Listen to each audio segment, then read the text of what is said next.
and welcome to this SEND training, promoting an inclusive environment for babies and children with SEND needs. In this training, we'll explore how to create an inclusive environment that values every child's development stage and individual needs, whilst ensuring that the child's voice is represented and heard. We look at lots of different ways of doing this within our different settings, and we use resources and equipment that can support children with SEND needs in early years settings. My name is Saffron Stockall. Okay, as we go through this video, we'll be looking at the things that are listed on the screen. Understanding SEND needs, having an inclusive environment. We'll look at some example scenarios and how we can use these scenarios within partnered working, specialist aids, potential mobility equipment, and reflective practices. Okay, so understanding students with SEND needs basically allows those students to be able to access learning and communication to try and have a strong education. Every child develops at their own pace, as we're all aware of practitioners. And we need to ensure that all individuals are adapted for. We try and remove any barriers to participation, and we work in partnership with families and professionals. So key points when we're looking at practice for inclusion. We need to make sure we're using inclusive language. So this can be words that all children use. We try and provide equal opportunities. We also will potentially adapt routines for that child, modify daily schedules and activities to meet that individual child's needs. Okay, so valuing that developmental needs of the child.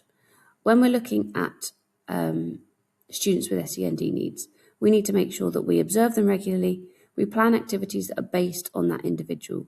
We also make sure that we use different languages and differentiated learning. This can also apply for students with EAL needs as well as SEND needs.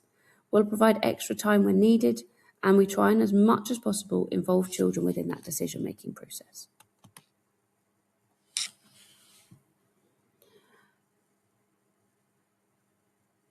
When we're looking at making sure that we are respecting that child's voice, it could be listening carefully into verbal and non-verbal communication, offering choices during different activities, trying to encourage independence, and also make sure that they help with their decision processing. So this is an example of helping with decisions. A practitioner might offer the choice. Would you like to use a paintbrush or a sponge or something different? So it could be that you're looking at painting with feathers, or it could be you're looking at painting with string. Depending on what the activity is and depending on what the aim that you're looking at for the development of the child, we could give different choices. The child makes a visual choice, so you can physically show the item to the child, and it demonstrates the value of preference, promoting the independence for that child. Working in partnership is massively important when you've got students that have got severe SEND needs. These include parents and carers, building strong relationships between those, making sure that the SENCO is included within our strategies, working potentially with speech and language therapists, occupational therapists, as well as making sure that consistency is key. So we're maintaining regular communication between those. Apologies, my power is about to die on my computer. There we go, sorry.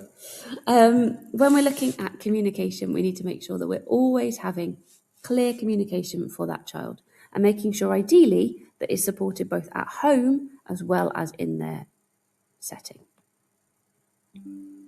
Okay, moving on to specialist aids for that child. So we could use visual timetables. This is really helpful for students that have got SEND needs, especially things like autism, potentially ADHD, speech and language delays, and also different communication difficulties.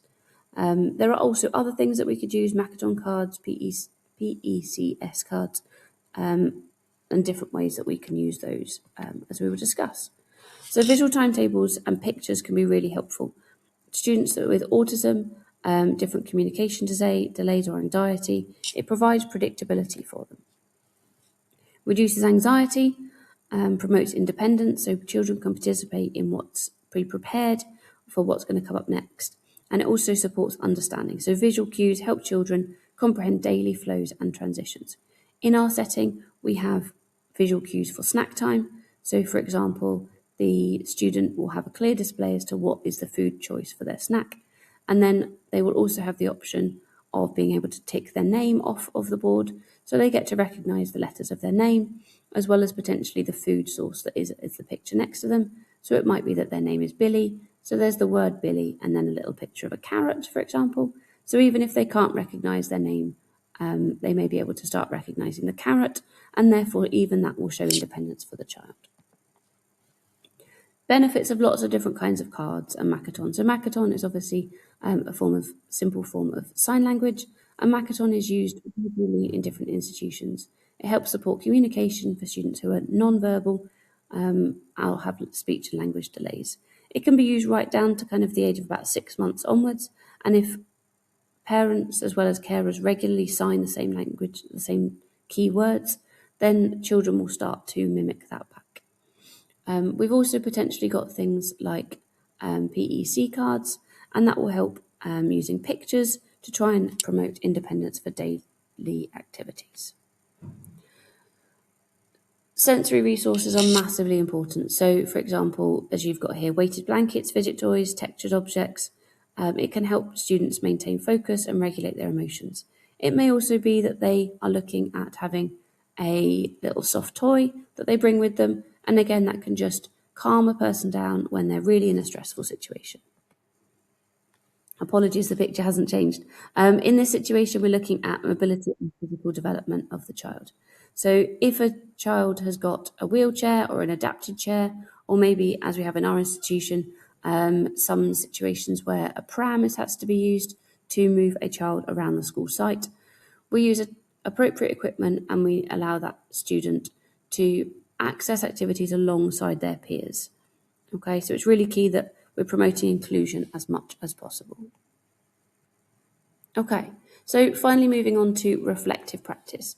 Practitioners should regularly reflect on their SEND practice by asking questions such as the ones listed below.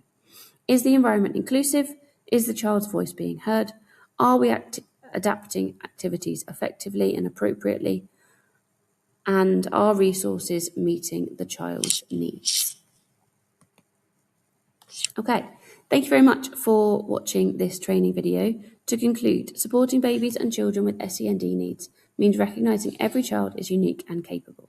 By creating an inclusive environment, respecting a child's voice and using specialist aids and resources effectively, practitioners can help all children thrive and achieve their full potential. Thank you for taking part in this training, and as mentioned at the start, my name is Saffron Stockall.